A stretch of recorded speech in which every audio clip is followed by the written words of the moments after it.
Okay, assalamu alaikum, everyone. Um, Thank you all for joining me today for the Halal Investing webinar. We are going to get started in just a couple minutes. But what I'm going to do is I'm just going to give you guys a brief refresher about Canadian Islamic wealth. So we've been around since 2019. We manage close to $20 million in halal investments. We've got a team of 3 people right now. There's myself, there's Imran Rahman, and there's Amani Al Nadi. And we can help you in any way, shape, or form when it comes to your investments and insurance needs.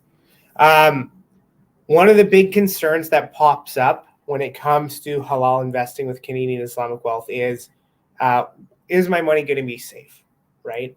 And the answer to that question is yes, it will be safe because every single one of our clients is insured and protected by something called the Canadian Investor Protection Fund.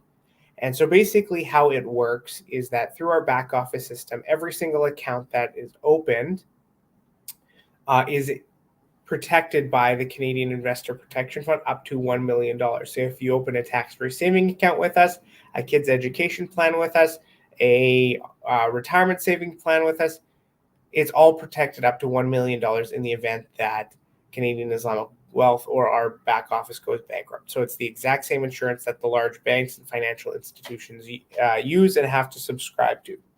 So that's just something to keep in mind, that your investments will be safe with Canadian Islamic Wealth or with any other major financial institution in Canada for that matter, because they all have to subscribe to the exact same rules. Now, that is only like if the company collapses, right?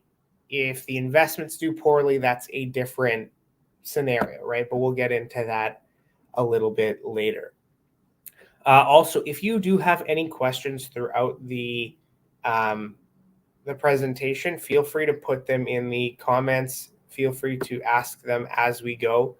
I want this to be as interactive as possible. So if you have a question that you really want answered, post it right away, ask it right away. I'll make sure to kind of drop what I'm doing and answer it, unless it's coming up, in the next few things that I'm going to say. So we'll just wait another minute or so, and then we'll get started. One of the things I want to also kind of point out about why you might want to choose Canadian Islamic Wealth over others. Obviously, you do have other options out there, right? There's Wealth Simple halal investing. There's do-it-yourself investing. There's Sharia portfolios. There's Menzel. There's other advisors out there. And the reason why I think that we are the best at what we do, obviously I'm biased, is that first of all, we have no barriers to entry, right? We work with clients from all walks of life. We work with clients that are setting aside as little as $50 a month, and we've got clients who've invested over $2 million with us and everything in between. The goal of Canadian Islamic Wealth is to help Muslims all across Canada save, invest, and grow their wealth in a halal way. Another thing you might want to keep in mind is whether or not you feel like you need advice, right?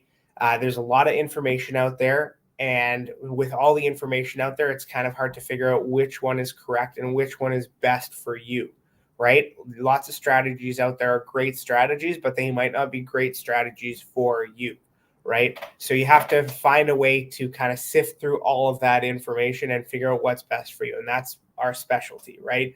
We look at our clients' behavior and saving patterns and just get a sense of how they feel about money. And from that, we can develop different investment plans and strategies that'll help you maximize the benefits of all the different accounts you have access to.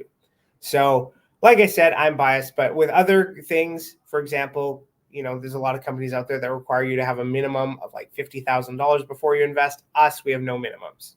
And if you look at something like Wealth Simple as an example, you have to figure everything out on your own, right? And so if you want to figure it all out all on your own, sure, you can do that, right? If you're someone who has, 50,000 that you want to invest right away, then you can go with one of the more expensive places, right? But with us, it's all about the advice that we give, and it's all about, making sure we can customize things to suit your needs. Anyway, let's get started. The people who are late, they're late. It is what it is. So first things first, we're going to start off with here's what we're going to cover today. How to buy a house in a halal way. That's number one. We're going to talk about how to save for kids' education. We're also going to discuss how to save for retirement the halal way, how to save if you have a disability in a halal way, and how you can save for hajj in a halal way. And if you have any other questions that you want answered, feel free to ask them as we go. So before we step into how to invest in all these different things in a halal way, let's make sure that we know how to find if an investment is halal or not. And you can follow these steps if you've got an investment at the bank. If somebody has told you, hey, this is absolutely halal at the, wherever you're investing, you can check and make sure that that they're telling you the truth. So first step is to make sure it's not interest, right? So if you hear someone say that, oh, we're going to put you in some sort of balanced fund, just know that 50% of that is going to be invested in fixed income or bonds. And so if it's invested in fixed income and bonds, you're dealing in interest. So you can't move on. You can't invest. This is not allowed, right? So you shouldn't be having savings accounts. You shouldn't be having bonds. You shouldn't be having fixed income products in your investments. You need to look for things like stocks. You need to look for things like equity-based investments. Equity-based investments are investments where there's profit and loss in them, right? So if you buy into shares of a company and that company makes money, you're going to make money too. If the company loses money, you're also going to lose money. So this is kind of known as musharaka, right? And this what some scholars say the purest form of halal investing. So if you do find an equity-based investment where there's profit and loss in there, you still have to make sure that it's in a proper place, right? You can't have, what happened here? You can't have investments in things like alcohol, gambling, tobacco, adult entertainment, weapons, drugs, and so on. So just keep in mind that when it comes to these type of things, you really have to do your due diligence. It's not always easy finding these things. So if your advisor has put you into some sort of fund or ETF and you don't work with us, then what you're going to want to do is you're going to want to get a hold of what's called the fund facts. And then from there, there's usually a list of there's always a list of their top 10 holdings. And in there, you can find out what your money is being invested in, right? Is it invested in banks? Is it invested in alcohol? Is it invested in gambling? Is it invested in weapons? You can find all that stuff in there. Now, some halal options for investing are things like science and technology, healthcare, infrastructure, natural resources, certain types of consumer products, precious metals. These are all acceptable when it comes to Islamic investing. So to recap, first step is to find if you're dealing in interest. Second step is to determine whether or not you're investing in a halal sector. The third step is to see how the companies you're dealing with operate. So companies can't have too much debt, for example. Companies can't have too many outstanding shares. And lastly, there's the 5% rule. Lots of companies make money off of lots of different things. And so what the scholars have said is that companies can't have revenue in excess of 5% that comes from an impermissible source. So I'll give you an example, right? A few years ago, Tesla came out with a tequila brand, and tequila is alcohol, and they sold maybe 1,000 bottles of this tequila brand. And so a lot of Muslims were saying, okay, well, now we can't invest in Tesla. This is haram, right? And so scholars came back and said the amount of revenue they earned from these sales of this tequila was like, 0.1% of their overall revenue. So you can still invest in it. They don't say on their information sheets that they're in the alcohol business or the alcohol industry, any of these things, right? So that was what they ruled. They said you could still invest in Tesla. If there are any questions, feel free to ask them. Otherwise, we can move on. So let's start off with how to buy a home in a halal way. So, for those of you who don't know, or maybe you do know, there is a new account, relatively new account that's available for Canadian. It's called the First Time Homebuyer Savings Account. And in this account, you can save up to $8,000 per year. And it acts similar to an RRSP in the sense that whenever you save up within your first time homebuyer saving account, it reduces how much tax you have to pay. So if you put in, let's use easy math, let's say you're earning $100,000 a year and you put $8,000 in your first time homebuyer saving account, instead of the government charging you tax on $100,000, they're only going to charge you on $92,000, right? So you end up saving $3,000 to $4,000 on taxes this way. You can withdraw it for the purposes of buying a home without any repayment. And of course, the maximum contribution you could do is $40,000 per person. So you and your spouse could do up to $80,000 in the first time homebuyer saving account. The thing about this, like all the other accounts that I'm talking about, they can be taken care of in a halal way if the money inside them is invested correctly, right? So if we go back to this screening process, every single investment that we look through is going to be screened and made sure to be halal. And then the next step for us as financial advisors is to figure out what's important to you, and then to put these halal investments in these various accounts to help you grow your wealth and save to achieve your goals in a halal way. Okay, so this is one of the methods that you can save up to buy a house, especially in Canada right now. There aren't very many options when it comes to halal mortgages. So one thing you want to keep in mind is that right now, all the halal options require a 20% down payment. And so, that's a pretty tall order. That it can be very steep for a lot of people. So my advice is to start saving for that as soon as possible and use these tools like the first time homebuyer saving account and your RSP. You can now use both together as a way to take money out for a down payment. So 20% is required. So in places like Manitoba, like your average house is $300,000, $400,000, you might need $60,000 to $80,000, right? In Ontario, you'd be looking at probably $200,000 minimum down payment for a lot of places, especially like the GTA or in Vancouver, right? So just keep that in mind.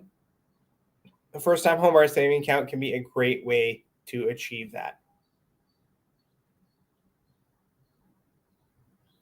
I'm not seeing any questions, so I'll keep going. Next, RESP. This is the Registered Education Saving Plan. So this is how you can save for your kids' education in a halal way.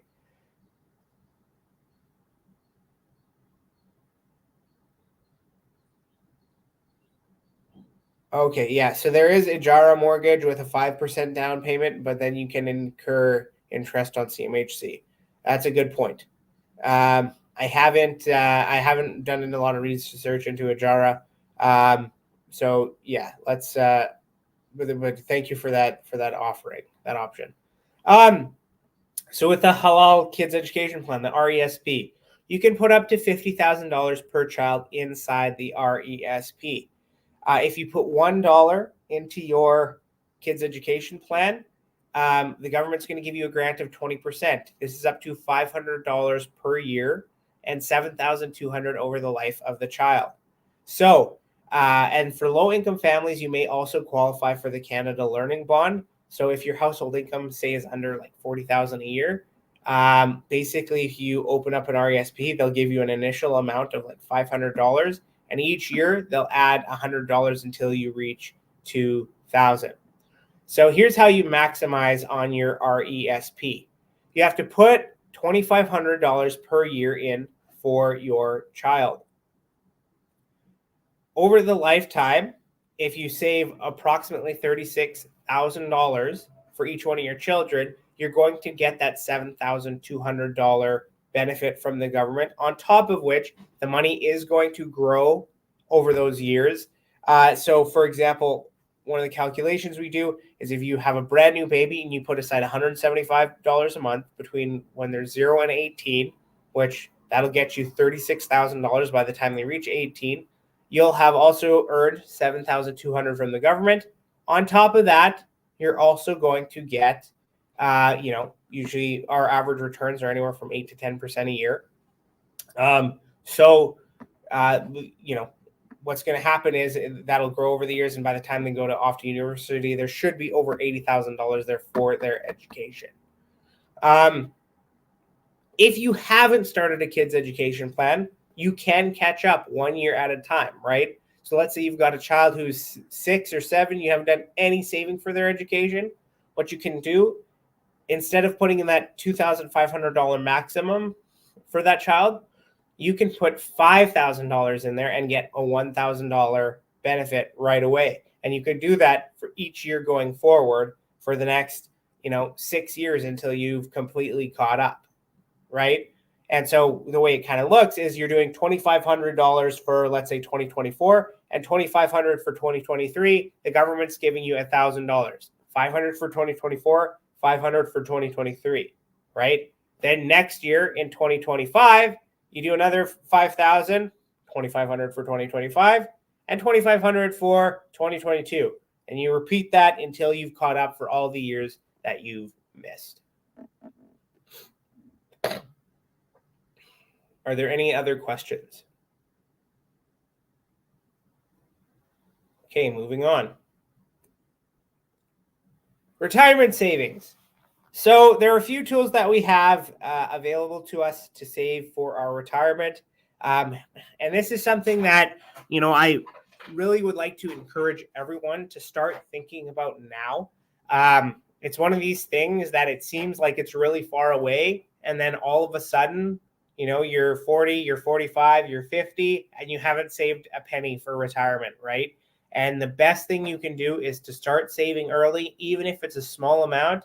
Do it right away, even if it's a little, like 25 a month, 50 a month, 100 a month. Will that make you comfortable in retirement? No, but it gets the ball rolling, right? It starts the conversation. It starts things happening, right? Because time is your best friend when it comes to saving for retirement, right? So there's a few tools that you can use to do this. One is the RRSP. Each year you can put in 18% of your income or $31,000, whatever of the two is lower, right? So if you're in $100,000 a year, you can put in $18,000 into the RSP. If you earn $200,000 a year, you can put $31,000 into the RSP.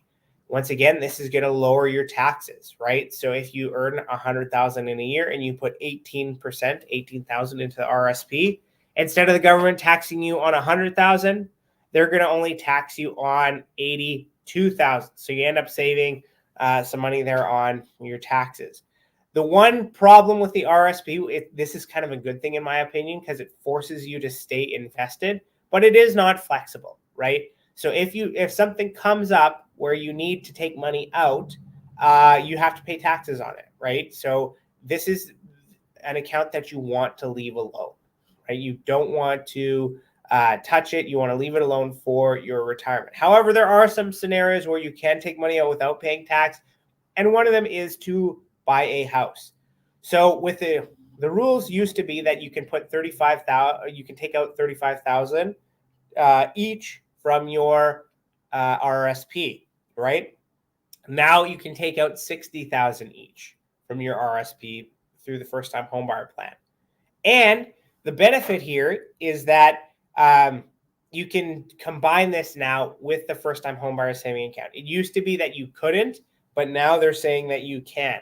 So you could potentially get $120,000 out of the RSP total. This would be $60,000 for yourself, $60,000 for your spouse, and then $40,000 each from the first-time homebuyer saving account, totaling about $200,000 for a down payment on a house. Right? So just keep that in mind, that this is an option where you can take money out without paying any tax. Now, in this scenario, you will have to pay back this money. So after 2 years, you have to put back in 1/15 of what you've taken out per year, right? So just keep in mind that if you don't start putting money back into the RSP after 2 years, you will start to pay taxes on that money. It'll count as though you've earned that income. Another option you have for saving for retirement or saving for anything in general is your tax-free saving account. You can save up to $7,000 per year in that account as of right now. Any room you haven't used in previous years, by the way, this also applies to the RSP, right? If you didn't use your 18% of room last year, you get the 18% from last year and 18% from this year. Tax-free saving account, it's the same thing. If you didn't use the $7,000 last year and the $7,000 this year, you have a total room of $14,000, right? So it adds up each year that you don't use it. There are no taxes on withdrawals ever, right? So you can take money out of this anytime. Any profit you've earned, you pay no tax on. Now, to me, the long-term benefit of the tax-free saving account is if you use this as a retirement tool and save over the next 20 years, the compounding returns are going to be massive, right? And when you go to withdraw this money, you don't pay any tax, and it doesn't count as income either, right? So that you could potentially use this as a way to boost things like your old age security, Canada pension plan, some of these benefits that all Canadians qualify for, right? There are some strategies that you can look at to do that. Nevertheless, tax-free saving account is incredibly flexible in the sense that you can put money in anytime, you can take money out anytime. It is one of these things that can be used to save for pretty much anything. The last thing is through your work. Now, if you can find a way to do this that's halal, I highly recommend you subscribe to your group retirement plan, your group pension, your group benefits plan, whatever it is, right? Because there are so many benefits, right? Usually employers give at least a 10% bonus on top of whatever you contribute, but I've seen a lot of them match up to 100%, right? So they'll give you the option to put money in and then they'll match it.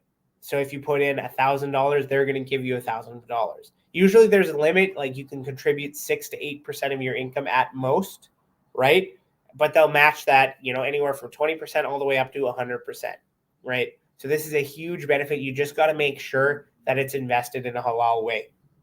And if you need help finding out whether you have halal options through your work, let us know. You can book a free call, CanadianIslamicWealth.com, and we can look through it and we can help you figure out whether or not this is a halal, whether or not you have halal options through your work. Because if you can take advantage of that, it's best that you do. Are there any questions?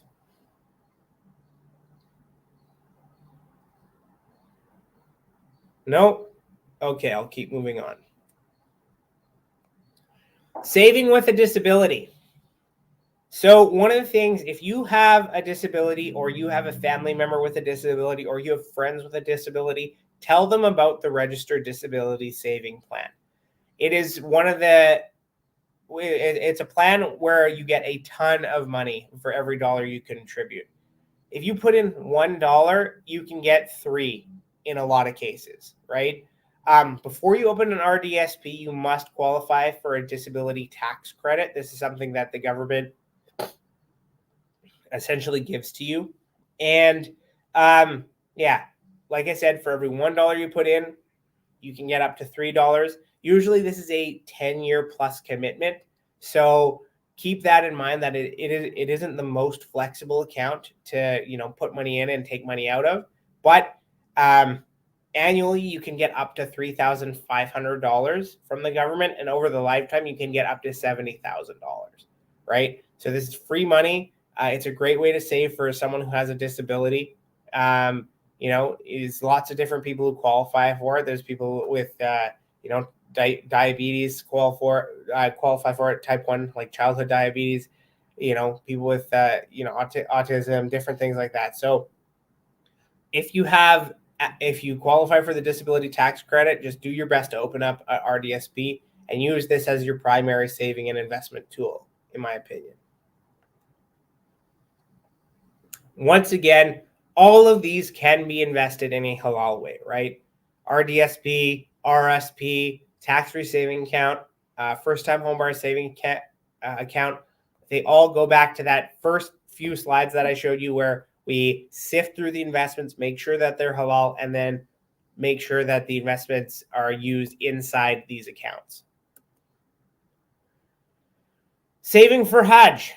So what I typically recommend is use your TFSA to do this. Once again, $7,000 a year in contribution room.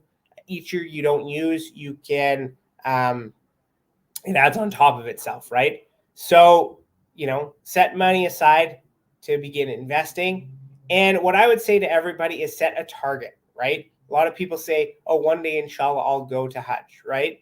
But that day never comes because you're not proactive in saving for it. Pick a day, 5 years from now, 7 years from now, 10 years from now, whatever the case may be, and start, setting money aside.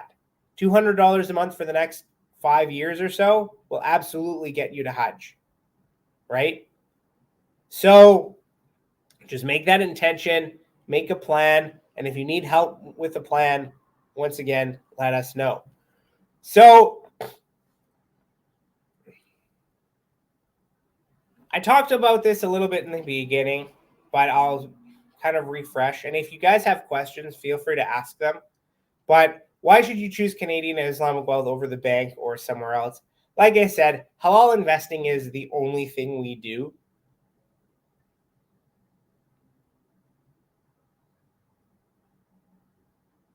So what are the fees like? We usually charge 1.5% per year, and we usually take that either monthly or annually, depending on how we set you up. So like I said, we only deal in halal investing. We have certifications in Islamic finance, right? A lot of the time you're with the bank and they'll say, hey, yeah, we've got an investment and it might be halal, it might not be. You're not sure, right? And I've had tons and tons of clients say, hey, the guy at the bank told me that this was halal, right? And I'll look through it and within 30 seconds, I'll know that they're not telling you the truth, right? Overall, our clients on average have seen 10% a year as far as returns go. The ones who are invested in the Global Iman Fund, which is our most popular investment. Most of the clients we have who come over from the banks, they are averaging less than 6% per year, right? Once again, there is that level of safety through insurance. And once again, I like to customize things to fit my clients' needs, right? So I like to come up with specific strategies that'll help you achieve your financial goals in a halal way.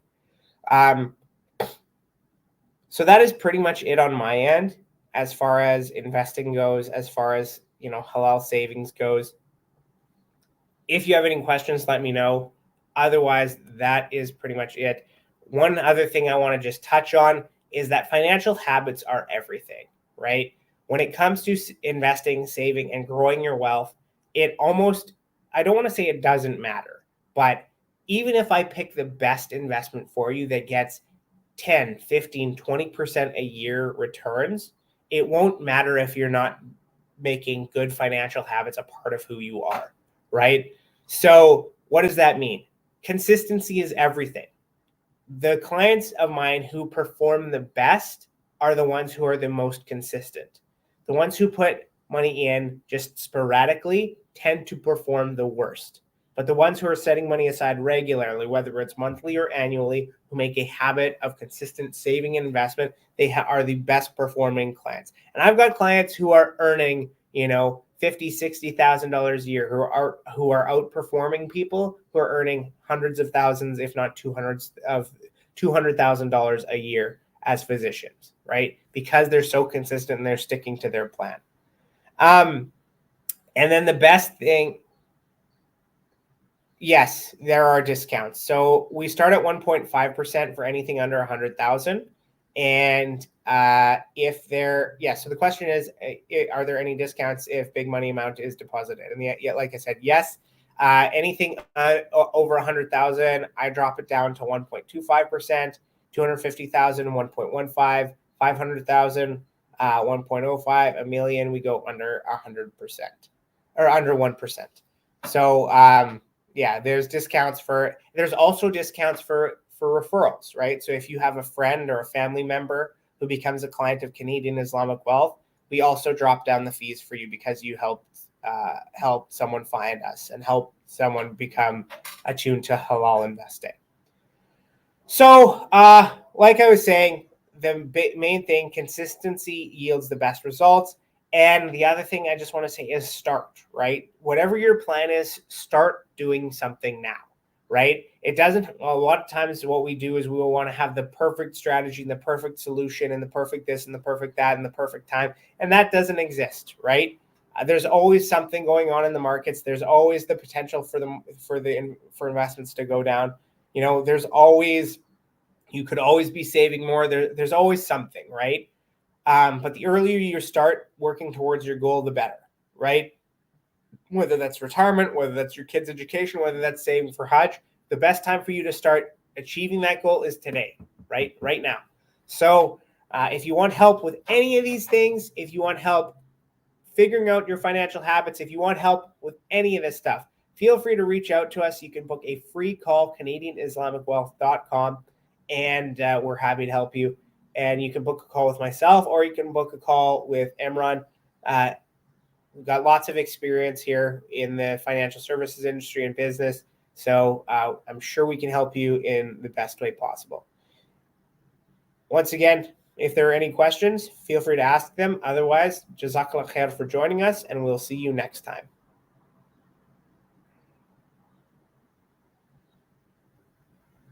I'll just wait around for a couple more minutes to see if there's any questions, and then I will end things, inshallah.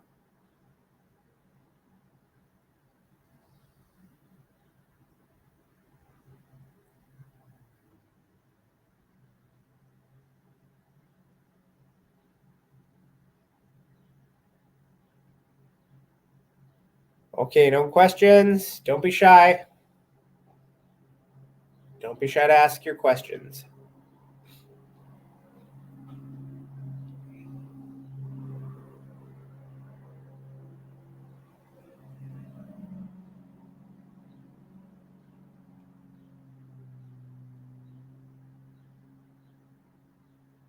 Okay, perfect. Jazakallah khair. Thank you all for joining, and stay tuned. We are going to have more of these, inshallah. I'll probably have another one next month. Assalamu alaikum wa rahmatullahi wa barakatuh. Jazakallah khair.